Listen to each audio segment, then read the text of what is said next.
அன்பே எனதன்பே இனிய அருளாசிர்.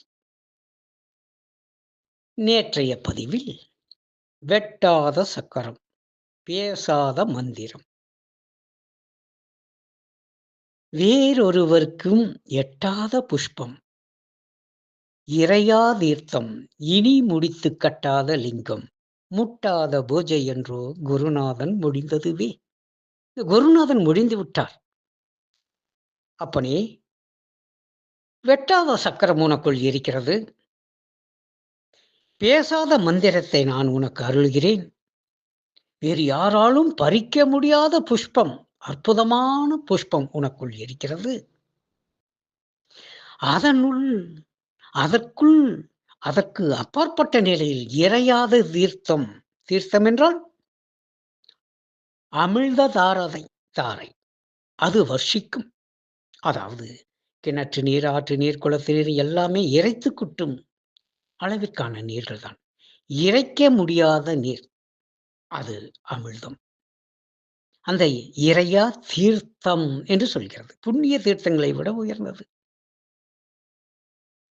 இனி முடித்து கட்டாத லிங்கம், முட்டாத பூஜை, இவற்றை அறிந்தால் முடிவில்லாத பூஜையாகி விடுகிறது என்று கூறுகிறார். குருநாதன் மொழிந்ததுவே புரிந்து கொள்கின்ற. இப்பொழுது மீண்டும் வெட்டாத சக்கரங்கள், இந்த 6 ஆதார சக்கரங்கள் அது திறக்கப்படுகிறது. அதன் பிறகு ஆக்ஞா உபதேசம் தருகிறேன். அங்கு பேசாத மந்திரம் உமக்கு அருளப்படுகிறது. 5 எழுத்து மந்திரம். 5 எழுத்து மந்திரம் என்றாலே உடனே நம சிவாய என போய்விடுவோம். இல்லை, அது உச்சரிக்கக்கூடிய மந்திரங்கள். இது உச்சரிக்காத மந்திரம் ஒன்று இருக்கிறதே, அதுதான் தத்வ மசி. தா ஹித் வா, தத் வா மசி, மசி. தத்வ மசி என்ற பேசாத மந்திரத்தை உனக்கு அருள்கிறேன். ஜீவனே, நீ ஜீவன் அல்ல, சிவமே நீயாகிறாய், அதுவே நீயாகிறாய். தத்வ மசி என்று சகசிரார உபதேசத்தில் நான் உமக்கு அருள்கிறேன். நீர் என்ன செய்ய வேண்டும்? இந்த ஆதாரங்களை கடந்து குண்டலினி சகசிராரத்திற்கு வந்தவுடன் அங்கே புன்னகையாய் மலர்ந்து நீ அதுவாய் இருத்தல் வேண்டும். அதுவே தத்துவமசி. அதை உச்சாரணம் செய்வதில்லை, அதை மனனம் செய்வதில்லை, அதை நினைவில் கொள்வதில்லை. அதனுடைய சூட்சமத்தில் நிலைத்திருத்தல் வேண்டும். அதுவாக நீ இருக்கிறாய் என்று அந்த அனுபூதியை பெற வேண்டும். இந்த அனுபூதியை பெறுவதற்குத்தான் நான் மனம் கடந்த நிலையை அருள்கிறேன். மனம் கடந்த நிலையில் குண்டலினை கொண்டு வந்து சகசிராரத்தில் சுழல விட்ட பிறகு ஆக்ஞாவில் கவனித்தலில் அது நீயாக இருக்கிறார் என்பதை பேசாத மந்திரம். எதுவும் பேசக்கூடாது. மனமில்லை, எண்ணமில்லை, சொல் இல்லை, சிந்தனை இல்லை, செய்கையும் இல்லை. நினைந்ததும் அற்று நினையாமையும் அற்று நிற்சிந்தனாய் தன்னம் தனியே இருந்து ஆனந்த நித்திரை பொங்குகின்ற அனந்தலில் தூங்காது தூங்கும் இந்த சிவயோகத்தில் நிலைத்திருப்பதே பேசாத மந்திரத்தில் திளைத்திருப்பதாகும்.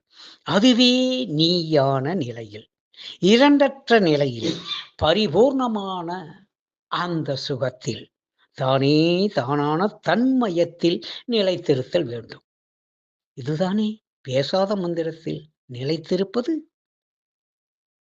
இந்த நிலையை பெறுவதற்குத்தானே இந்த குண்டலினி அபியாசம். ஆகவே அந்த பேசாத மந்திரம் தத்துவமசி. இந்த தத்துவமசி என்பது 3 எழுத்து கொண்டது. தத்வ, த இத் வ ம சி, 5 எழுத்தல்லவா? இதனை உள் உணர்வாக்கி ஆனந்தத்தோடு திளைத்திருத்தல் வேண்டும். அது நீயாகவே. அதற்குத்தானே நான் தருகிறேன்.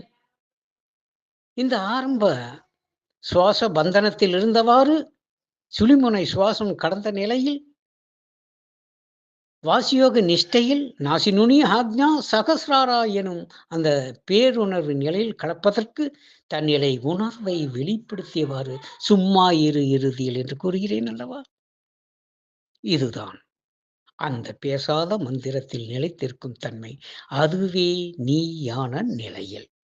நீ அடுத்த வரிகளை அடுத்த பகுதியில் பார்ப்போமா? என் அன்பு நிறை அருளாசிர் நன்றி செய்க. நலமே பெறுக.